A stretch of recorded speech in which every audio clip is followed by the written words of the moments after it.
महोदय, इसके साथ ही सरकार ने स्वास्थ्य और चिकित्सा शिक्षा के क्षेत्र में भी बहुत बड़े कदम बढ़ाए हैं।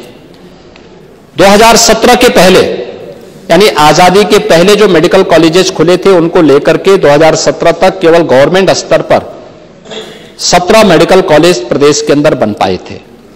और आज मुझे बताते हुए प्रसन्नता है कि 75 जनपद हैं, सभी 75 जनपदों में एक मेडिकल कॉलेज बनाने के कार्यक्रम को सरकार आज पूरे उस पर आगे बढ़ा चुकी है। इसके परिणाम भी सरकार के सामने आए हैं। सरकार ने जो इस क्षेत्र में व्यापक परिवर्तन किया है, आज उसी का परिणाम है कि सरकार इन सभी कार्यक्रमों को आगे बढ़ाने का काम कर रही है। जो पूर्वांचल में इंसेफ्लाइटिस से मौतें होती थी, पांडे जी आप तो सिद्धार्थनगर से आते हैं, और सिद्धार्थनगर वह जनपद है जिसमें सर्वाधिक मौतें होती थी, मासूम बच्चे मरते थे जापानी इंसेफ्लाइटिस और एक्यूट इंसेफ्लाइटिस सिंड्रोम से।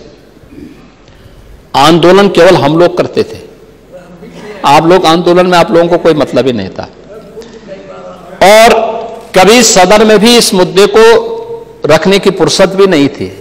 हम लोग सड़क से सदन तक इस लड़ाई को लड़ते भी थे, और जब अवसर मिला तो इसको पूरी तरह उन्मूलन कर दिया हम लोगों ने। इंसेफ्लाइटिस महोदय, एक्यूट इंसेफ्लाइटिस में 85% और जापानी इंसेफ्लाइटिस में 99% की कमी आई है। आज किसी घर में भय नहीं है कि 9 की बीमारी आएगी। अब लोग पूरी तरह इससे आश्वस्त हैं। डेंगू में 17 की अपेक्षा डेंगू में मृत्यु दर में कमी आई है लगभग 95%। मलेरिया 17 की तुलना में 24 में 56% की कमी आई है।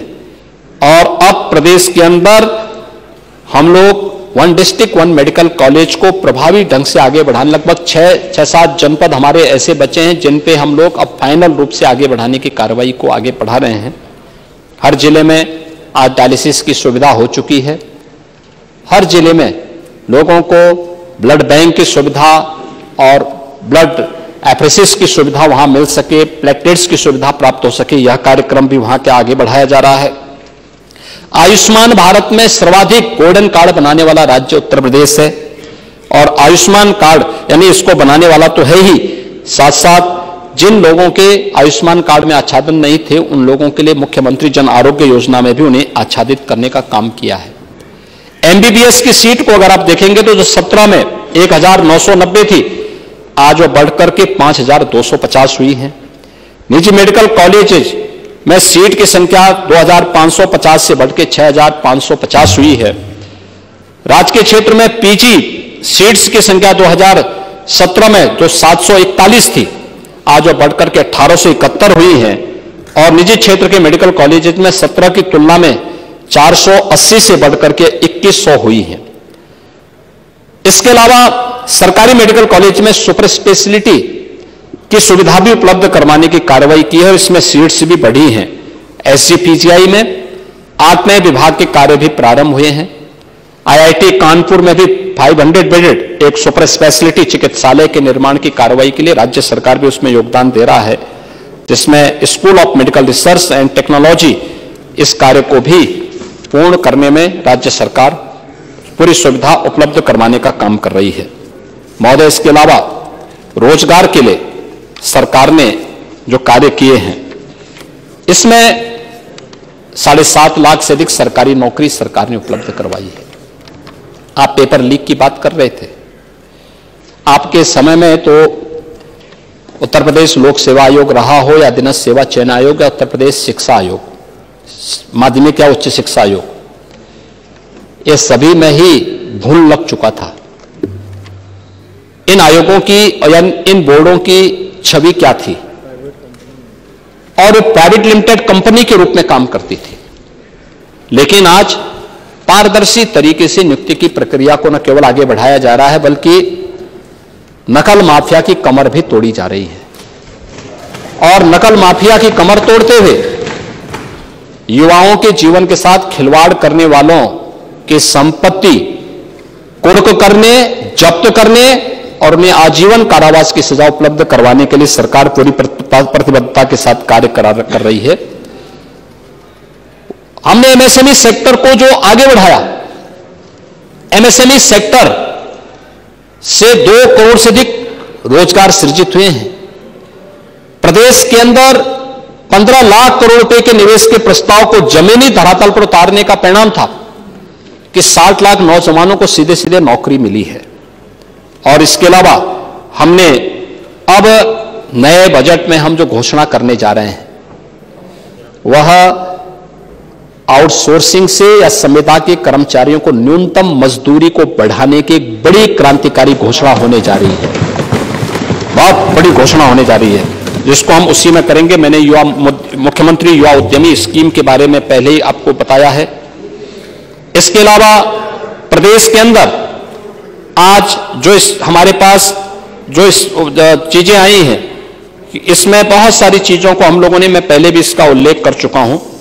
और महोदय, इसका परिणाम क्या है, यानी रिजल्ट आज हम सबके सामने है। और वह यह कि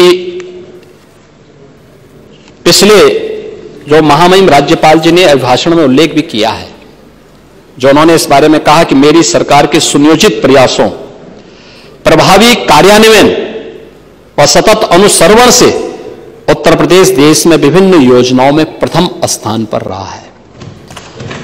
जो आपके समय में पीछे से प्रथम स्थान पर रहता था, आज क्रम से प्रथम स्थान पर उत्तर प्रदेश है। किसमें? एक पर्यटन में, धार्मिक, आध्यात्मिक और सांस्कृतिक आयोजनों और पर्यटकों को आकर्षित करने में आज उत्तर प्रदेश शीर्ष स्थान पर है। आप मुझे गत वर्ष ही 65 करोड़ लोग आए थे, और महाकुंभ का आयोजन अकेले एक ऐसा आयोजन है जहां 65 करोड़ श्रद्धालु आ चुके हैं।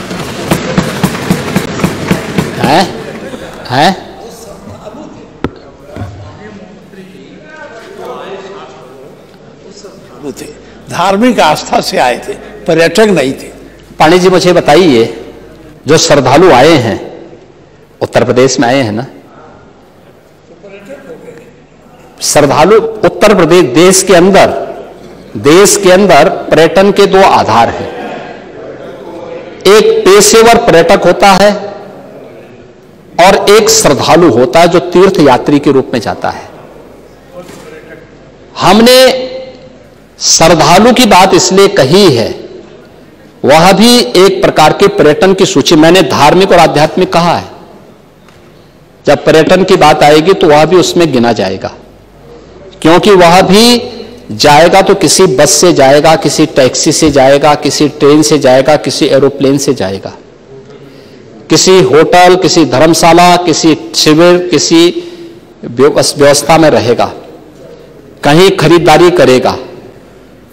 मैं कल प्रयागराज में था, मैंने एक सज्जन से पूछा, मैंने कहा भैया कहां से आए हैं? उन्होंने मध्य प्रदेश के एक जनपद से कहा। तो मैंने कहा कितने लोग आए हैं? उन्होंने कहा हम 60 लोग एक पैकेज के साथ आए हैं। मैंने कहा 60 लोग आए हैं। मैंने कहा तो पैकेज क्या था? उन्होंने कहा कि 3 स्थानों पर वह हमें लेके जाएंगे। मैंने कहा कहां? कहा प्रयागराज, अयोध्या और काशी। तो उन्होंने कहा हमने 5100 रुपये में टिकट खरीदा है इन तीनों स्थानों के लिए। आप मुझे बताइए, 5100 रुपये एक व्यक्ति ने खर्च किया है ना, इस दौरान खाएगा भी ना, कहीं खरीदेगा भी ना। ये मैं कहता यही पर्यटन है, यही पर्यटन है। यहां अनुष्ठान यहां आ रहा है, श्रद्धा भाव के साथ आ रहा है, आस्था भाव के साथ आ रहा है। और अकेले प्रयागराज परसों जब महाकुंभ का समारोह होगा तो 65 करोड़ से अधिक श्रद्धालुओं को आने का अनुमान है इस पूरे आयोजन में। और उत्तर प्रदेश में गत वर्ष ही 65 करोड़ श्रद्धालु आए थे। देश के अंदर कोई नहीं इसके समकक्ष। दुनिया के अंदर आप देखेंगे बड़े बड़े आयोजन लोग करने के दावे करते हैं, लेकिन लाखों में पहुंचते हैं।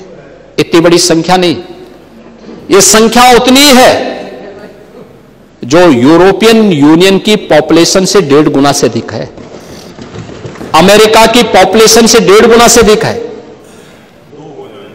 हाँ, लगभग उधर जा रही है। और उन सभी को आज भी आप नकारने का काम कर रहे हैं। आज भी सच्चाई नहीं स्वीकार कर पा रहे हैं।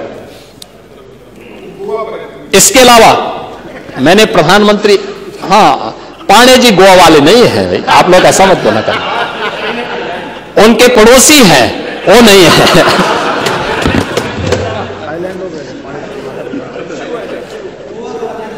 हैं? गोवा राजे महाराजे जाते हैं आपके बगल वाले ना, वही जिनकी तरफ इशारा कर रहे हैं।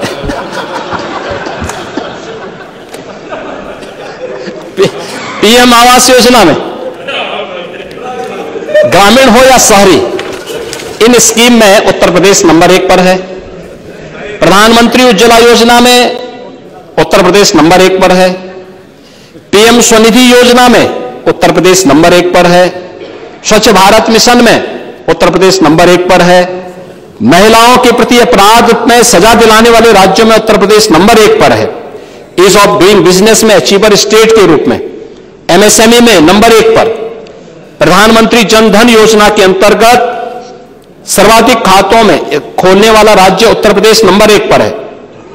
प्रधानमंत्री सुरक्षा बीमा योजना में उत्तर प्रदेश प्रथम स्थान पर।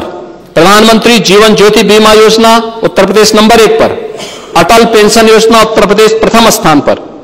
और इसके अलावा उत्तर प्रदेश कृषि निवेश पर किसानों को दे अनुदान, इसमें भी उत्तर प्रदेश नंबर 1 पर। गन्ना और चीनी उत्पादन, आम उत्पादन, दुग्ध उत्पादन, आलू उत्पादन, शीरा उत्पादन, इसमें उत्तर प्रदेश लगातार नंबर 1 स्थान पर। इथेनॉल उत्पादन में नंबर 1 स्थान पर। गवर्नमेंट ई मार्केट यानी जेम पोर्टल पर सर्वाधिक सरकारी क्रय करने वाला राज्य उत्तर प्रदेश पहले स्थान पर। और वृक्षारोपण में भी उत्तर प्रदेश नंबर 1 स्थान पर। इसके अलावा अन्य राष्ट्रीय शिक्षा नीति के क्रियान्वयन पे कौशल विकास नीति को के अंतर्गत कार्य करने में उत्तर प्रदेश नंबर 1 स्थान पर। ये सभी कार्यक्रमों में उत्तर प्रदेश आज अग्रणी राज्यों में आज खड़ा है। और मैं इसीलिए आप चर्चा करेंगे, अनेक बातों की चर्चा करेंगे। आपके समय में उत्तर प्रदेश क्यों पिछड़ा था और आज उत्तर प्रदेश उतनी तेजी के साथ आगे बढ़ रहा है? उसका कोई कारण तो होगा। और उसमें मैं आपसे केवल एक बात कहना चाहूंगा कि समस्या के बारे में सोचने से, एक चिंतक ने बहुत अच्छी बात कही कि समस्या के बारे में सोचने पर बहाने मिलते हैं, समाधान के बारे में सोचने पर रास्ते मिलते हैं। जिंदगी आसान नहीं है, बस खुद को मजबूत बनाना पड़ता है। उत्तम समय कभी नहीं आता, समय को उत्तम बनाना पड़ता है। और डबल इंजन की सरकार ने समय को उत्तम बनाया है।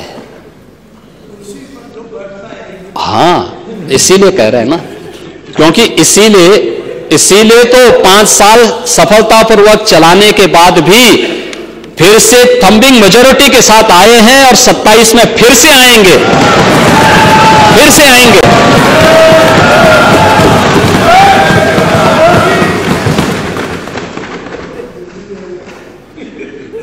और इसीलिए मैं आप सबसे कहना चाहूंगा कि कुंभ के बारे में आपकी जैसी दृष्टि थी वैसी सृष्टि नजर आई। हम लोग तो कुंभ के संदेश को एकता के संदेश के रूप में देखते हैं और महाकुंभ ने साबित किया है, जो भारतीय ऋषि की दिश थी कि एकम सद विप्रा बहुधा वदन्ति। यह यानी सत्य एक है, देखने की दृष्टि भले ही लोगों की अलग अलग हो सकती है, और सत्य वह ये कि सनातन धर्म शाश्वत है और शाश्वत रहेगा। एकता का वह संदेश महाकुंभ ने दे दिया है। मैं फिर से आपसे कहूंगा कि आपका विघटन करना, तोड़ना, ये सभी षड्यंत्र बेनकाब साबित हुए हैं, आगे भी होंगे। लेकिन मैं आपसे एक बात अनुरोध जरूर करूंगा, कुंभ के संदेश से कुछ तो सीखें, कुछ तो सीखें। और एक ही संदेश है कि साथ साथ चलने से ही विकास होगा, साथ साथ चलने से ही विकास होने वाला है। और ये कुंभ का सबसे बड़ा संदेश है, और उस संदेश को अगर हम अंगीकार कर सकेंगे तो बहुत कुछ कह पाएंगे, बहुत कुछ कर पाएंगे। महामहिम राज्यपाल जी का यह भाषण उन्हीं बातों को प्रतिनिधित्व करता है। मैं उन सभी माननीय सदस्यों के प्रति हृदय से धन्यवाद करता हूं जिन्होंने इस पूरी चर्चा में भाग लेकर के इसका हिस्सा बने हैं, और मैं माननीय सदन से इस बारे में अनुरोध करूंगा कि हम सब आभार व्यक्त करें। उस दिन आप लोगों से कुछ गलती भी हो गई है तो उसके प्रति पश्चाताप करते हुए हम एक स्वर से, समवेत स्वर से, समवेत सदन को संबोधित करने के लिए माननीय राज्यपाल आई थी। अब समवेत सदन के द्वारा, समवेत सदन तो नहीं लेकिन इस सदन के द्वारा, इस माननीय सदन के द्वारा एक स्वर से, समवेत स्वर से, इस सदन का समवेत स्वर आभार और धन्यवाद ज्ञापित करने का होना चाहिए, और इसमें हम आपके सहयोग की अपेक्षा करेंगे। धन्यवाद।